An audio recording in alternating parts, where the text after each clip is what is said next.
राज्य की उत्पत्ति के ऐतिहासिक या विकासवादी सिद्धांत में नेक्स्ट है शक्ति।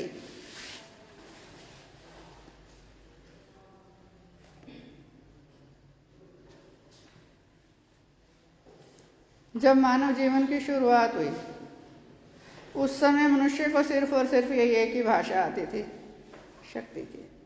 और आत्मरक्षा के लिए भी व्यक्ति शक्ति का ही प्रयोग करता था। यहाँ हम जिस शक्ति की बात कर रहे हैं वो है शारीरिक शक्ति।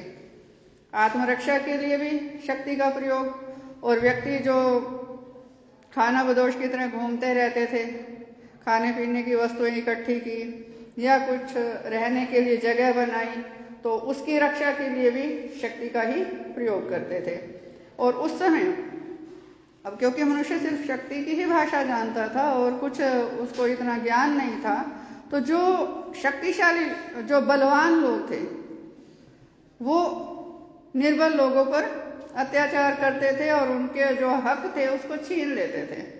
हक का मतलब जो कुछ भी उन्होंने अपने पास इकट्ठा कर रखा है, संचित कर रखा है, चाहे वो खाने पीने की चीज है चाहे कुछ और है, उसको वो छीन लेते थे। तो ऐसे में लोगों ने क्या किया, समूहों में रहना शुरू किया। तो स्थिति तब भी यही थी कि जो शक्तिशाली समूह होते थे वो निर्बल समूहों पर कब्जा कर लेते थे, उनकी वस्तुओं पर भी, और उनको गुलाम बना लेते थे या मार देते थे। और धीरे धीरे फिर लोगों ने क्या किया, कबीलों में रहना शुरू किया।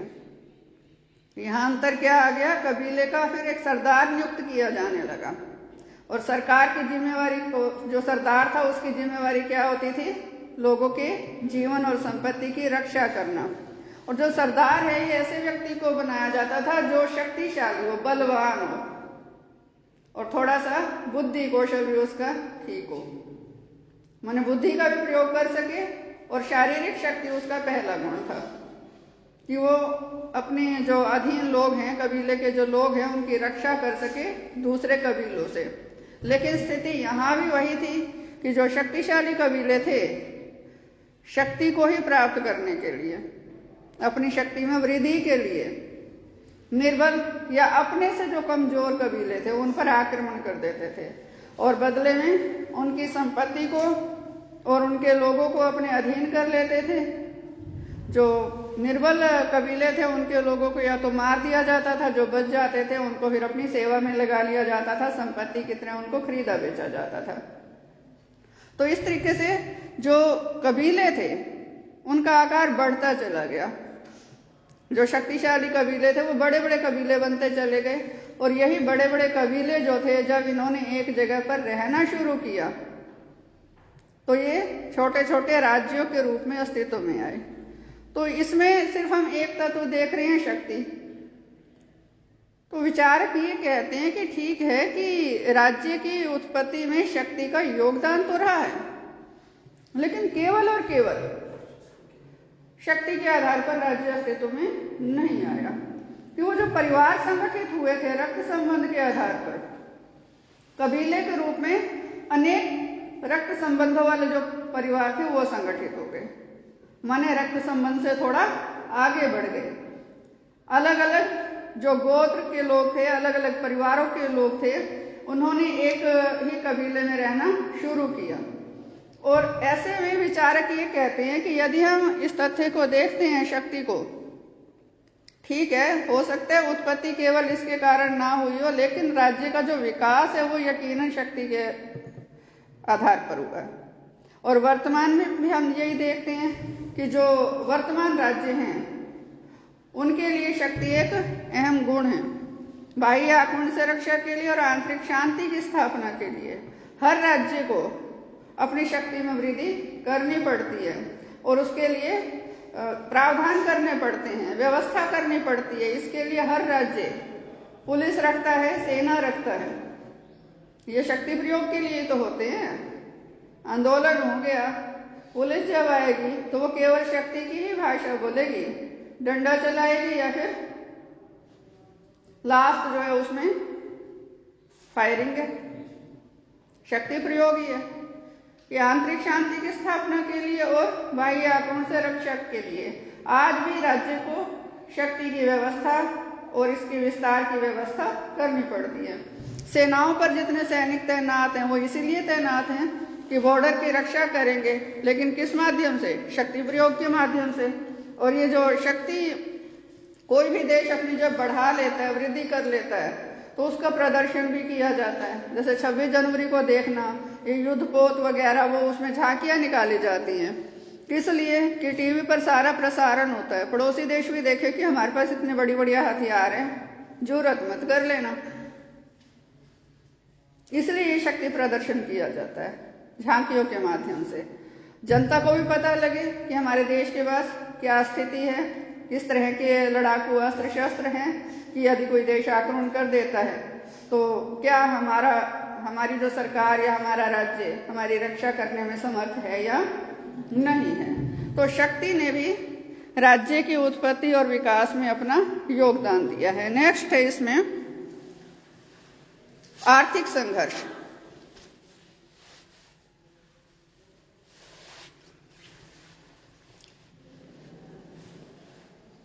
कि जब मानव जीवन की शुरुआत हुई तो उस समय शुरुआत में तो ना तो मनुष्य एक स्थान पर स्थायी रूप से रहता था और ना ही निजी संपत्ति की भावना ज्यादा बलवती थी, क्योंकि था ही नहीं कुछ ज्यादा जोड़ने को निजी संपत्ति को। मकान बनाते नहीं थे, खाना संचय भी करेंगे तो जब रहने की पक्की व्यवस्था नहीं है, कोई ठोर कोई ठैया नहीं है, तो जो इकट्ठा करेंगे उसका भी कैसे, उसका संभाल उसकी कैसे करेंगे।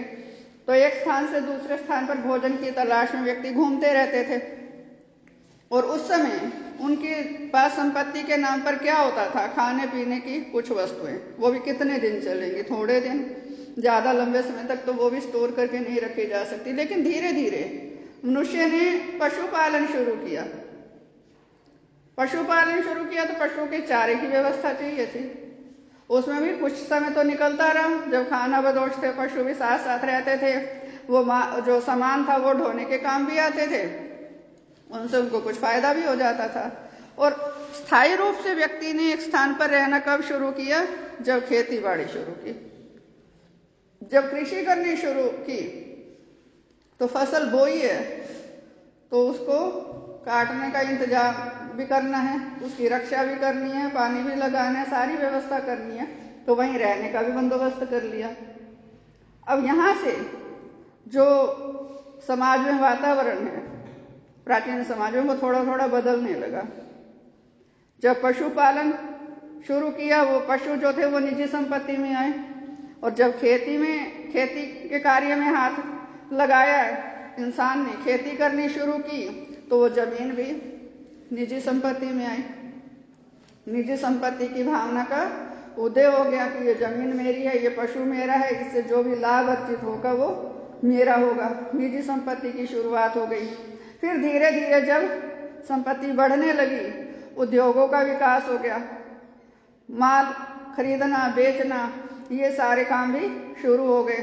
तो ऐसे में जो ये परिवर्तन आते गए आर्थिक स्थिति में, इन्होंने समाज में अमीर और गरीब भी बनाए। एक वर्ग भेद आर्थिक आधार पर भी बन गया कि जिसके पास पैसा था, जिसने कुछ जोड़ लिया, वो अमीर, जिसके पास कुछ नहीं है वो गरीब। और यहाँ जिसके पास पैसा है तो वो दूसरों का पैसों के बल पर शोषण भी करने लगा। वस्तुओं के साथ साथ इस इंसानों की भी खरीद फरोख्त होती थी। तो ये जो आर्थिक कारण थे, तो ऐसे में जो अमीर लोग थे, गरीबों के पास तो कुछ था नहीं, अमीरों के पास निजी संपत्ति थी। अब निजी संपत्ति थी तो उसकी रक्षा करने के लिए कुछ चाहिए ना, कोई व्यवस्था। और निजी संपत्ति है तो इस संपत्ति का अधिकार मेरा है, तो मेरे बाद ये किसको मिले, ये अधिकार भी चाहिए। संपत्ति से संबंधित अधिकार, संपत्ति के अधिकार की रक्षा का उपाय, ये सारे जो तथ्य थे ये सामने आने लगे। संपत्ति की रक्षा कैसे की जाए, कोई व्यवस्था हो कि वो संपत्ति संबंधी विवादों का निपटारा करे। क्या सबूत है कि ये जमीन इसकी है, वो जमीन उसकी है, कहां से कहां तक किसकी है। ये विवाद इस तरह के जो आने लगे, संपत्ति संबंधी विवाद, उनका निपटारा करने के लिए किसी संस्था की जरूरत महसूस हुई कि कोई तो हो ऐसा समुदाय, कोई संस्था जो इन विवादों का निपटारा करे। तो ऐसे में जो आर्थिक परिवर्तन आए, उन्होंने राज्य नाम की संस्था की उत्पत्ति में और विकास में और उसके स्वरूप के परिवर्तन में अपना पूरा पूरा योगदान दिया है। नेक्स्ट है इसमें राजनीतिक चेतना।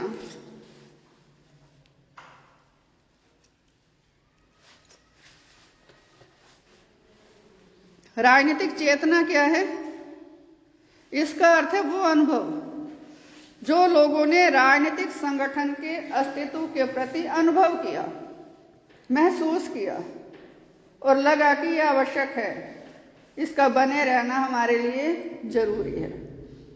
माने मनुष्य में वो बौद्धिक चेतना जागृत हुई कि कोई ऐसा संगठन जो सबके लिए समान रूप से व्यवस्था को स्थापित करे, वो संगठन होना चाहिए। और जब से मानव जीवन की शुरुआत हुई, चाहे मनुष्य समूहों में रहता था, चाहे कबीलों में रहता था, उसको शत्रुओं से बचने के लिए और अपने खुद की रक्षा के लिए और अपनी वस्तुओं की रक्षा के लिए किसी न किसी रूप में राजनीतिक संगठन की जरूरत रही है।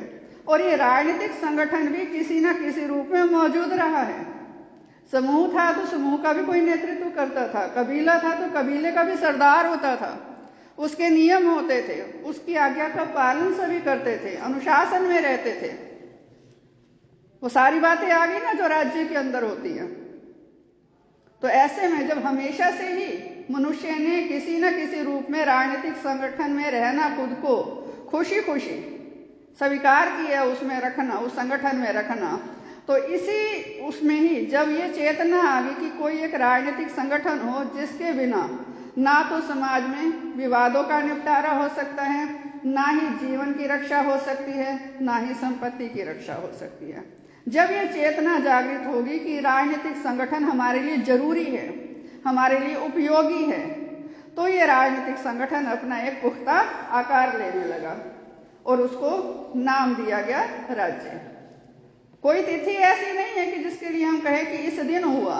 ये स्वाभाविक रूप से हुआ, अपने आप हुआ, क्योंकि ये संस्था सबको उपयोगी लगी, व्यक्तित्व के लिए अनिवार्य लगी, जीवन के लिए अनिवार्य लगी कि जीवन को सुंदर बनाने के लिए, सफल बनाने के लिए ऐसी कोई व्यवस्था होनी चाहिए। तो तब से जब मनुष्य की बुद्धि ने स्वीकार कर लिया कि ये संस्था, ये जो व्यवस्था है, संस्था हम ना भी कहें कि ये व्यवस्था हमारे लिए उपयोगी हो सकती है और हमें इसमें रहना ही चाहिए, उस दिन से राज्य नाम की जो संस्था है पुख्ता रूप से अस्तित्व में आ गई। तो निष्कर्ष में क्या लिखोगे कि राज्य ना तो ईश्वर की रचना है। इस सिद्धांत से क्या सिद्ध हुआ कि ना तो राज्य ईश्वर ने बनाया है, ना राज्य श्रेष्ठ शारीरिक शक्ति का परिणाम है, ना ही राज्य परिवार का विस्तृत रूप है, और ना ही राज्य शक्ति या किसी अन्य साधन के द्वारा बनावटी रूप से अस्तित्व में आया है, ना ही सामाजिक समझौते के द्वारा कृत्रिम रूप से अस्तित्व में आया है। ये संस्था कृत्रिम नहीं है, बनावटी नहीं है, सोच समझकर बनाई हुई नहीं है। ये एक स्वाभाविक संस्था है जो अपने आप अस्तित्व में आई और धीरे धीरे समय की गति के अनुसार इसका विकास होता रहा। क्लियर है यहाँ?